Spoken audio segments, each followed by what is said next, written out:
So, all right. I had a person yesterday during the keynote ask, what do I do if I don't have the money and the relationships? Because she was saying those are the most important variables of success, right? Like, what if I don't have the money, and what if I don't have the relationships? So she was making a very good point. So this is what I told her. This is the exact same answer I'm going to give to you guys. This is the exact same answer I gave to her last night. I said, ma'am, get a job. And she looked at me like I was crazy. I said, get a job. So the very first thing, and I'm going to go over this very quickly. There's too much bullshit out here. Like you're 17, you're 18, you're 24, you're 25, you're 27. You're too good to get a job. Like, you're trying to listen to Gary Vaynerchuk and say, I can breathe in a job. Like, no, bullshit. You can breathe in a job, because if you don't, and what if your mom and dad and brother and sister say, hey, buddy, we're not going to take care of you anymore? How are you going to live? How are you going to live when you try to build your business? How are you going to function when you try to be productive within your organization? Oh, so you're going to take that $150,000 investment? Well, let me give you a little bit of insight that Gary Vaynerchuk also talked about when you try to take that investment. You take a $150,000 investment, the first $150 that comes in your business, guess where it's going? And you also gave up 40%, so guess where that's going as well? Like, that's the variable of investing or taking investment money from another entrepreneur or a venture capitalist company, whatever the case is going to be. So that's the variable that you have to think about when trying to be dominant as an entrepreneur. So I told her, look, just get a job, all right? Work 17 hours, 24 hours, 36 hours, 40 hours, 50 hours. Work as many hours as you have to be practical, to utilize patience. So that's the answer I'm going to give all of you guys. You have to utilize patience. You have to utilize competent action. And from my standpoint, unless you're going to take that $150,000 and give up 40, 50, 60, 70% of your company, that's competent action. Getting a job, remaining practical, utilizing patience, building your business intellectually for 18 months, 24 months, 36 months, understanding the information, right? Like, figuring out who you have to talk to. So she was asking me about that. Well, I said, go on a thing called Facebook, Twitter, Instagram, Snapchat, Anchor. Search the top 5, 10, 15 individuals that you think are doing what you want to do. Go into their followers category, because now they are all people that are loving the same content and information and marketplace that you love so much, and start to engage, start to ask questions, start to build relationships, start to build context, start to understand and navigate your way through the marketplace.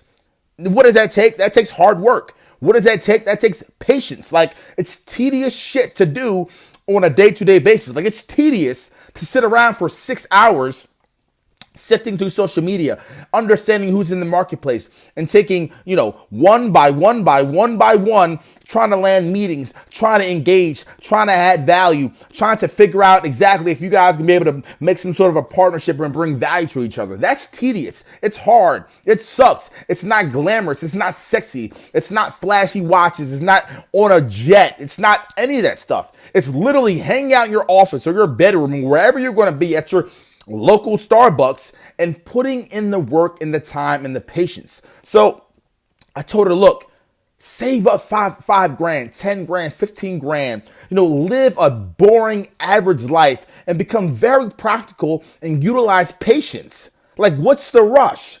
And so, once she understood that information, I said, the last step is this. Every time you get a meeting, you have to figure out a couple of things. Are they in your in-group? So I kind of gave her some of the science. Like, are you literally being able to see what they're seeing? Are you having any threat responses? And I explained what that meant. Like, do you feel in your gut, right? Do you feel in your heart that this probably isn't a good call to take? This probably isn't a good meeting to take? Or are your values aligned? And I said, look, just ask them, like, what do you care about? Like, what do you do on a day-to-day basis? They're going to be able to show you what their values are and see if there's some sort of similarities there. See if you can learn from them. If you can't learn from that individual, then there's no reason to be around that individual. So once you do that process, the next step is this. Do not get off that phone call until there is value shared. I'll say that one more time.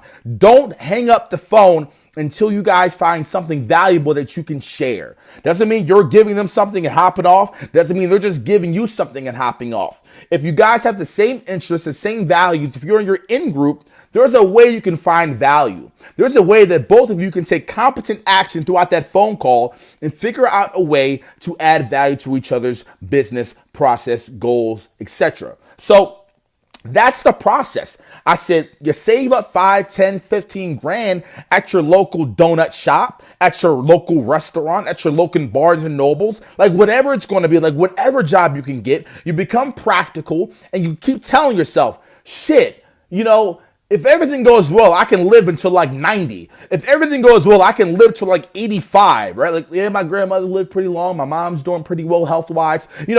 I have time. So I don't have to go crazy and build this business at the exact moment. The last part that I'm going to tell you guys as well.